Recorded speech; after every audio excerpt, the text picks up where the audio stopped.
Richard Morgan Flair, born February 25, 1949, known professionally as Ric Flair, is an American professional wrestler.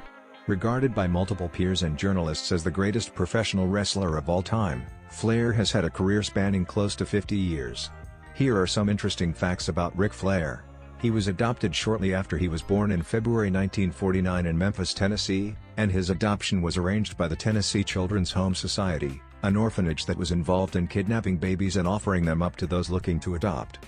As a result, there is uncertainty surrounding what Flair's birth name was.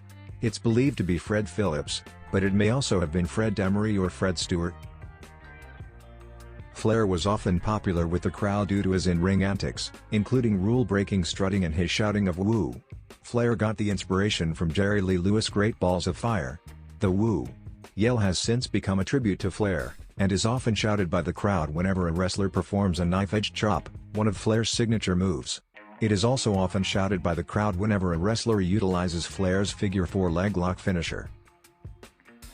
On the February 18, 2008 episode of Raw, Shawn Michaels announced Flair as the first inductee into the WWE Hall of Fame class of 2008.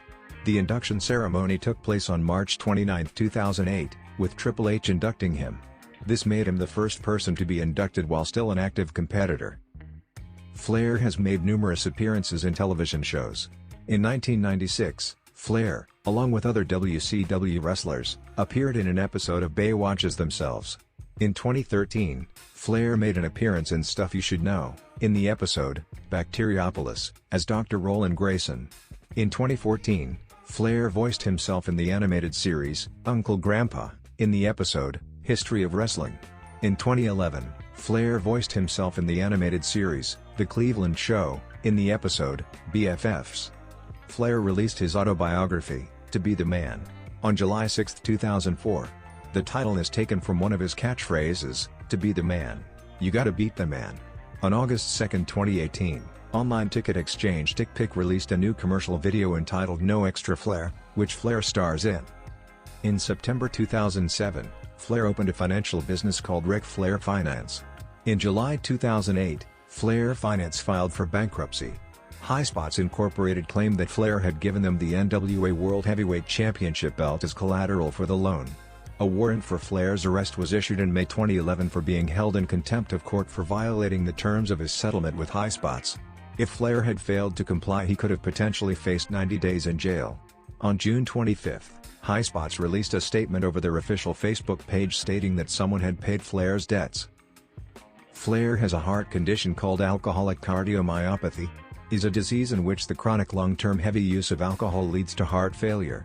Alcoholic cardiomyopathy is a type of dilated cardiomyopathy typically found in people with alcohol use disorder. Flair was part of the infamous 2002 plane ride from hell. Flair was accused of wearing his signature wrestling robe while naked and forcing a female flight attendant, Heidi Doyle, to She would later sue the WWE. The case was settled out of court, however. Flair did not face any punishment from WWE. Numerous people who were on the flight at the time, including Tommy Dreamer and Jim Ross, spoke about the incident on an episode dedicated to it on the Canadian documentary series Dark Side of the Ring in 2021. Flair released a statement after the episode aired denying the allegations.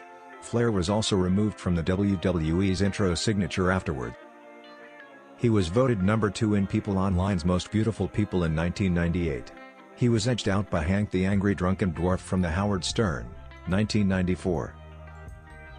In his most recent book, Second Nature, The Legacy of Ric Flair and the Rise of Charlotte, which he co-authored with his daughter, Flair admitted that he got caught up in living up to the persona he created when he assumed the role of Nature Boy.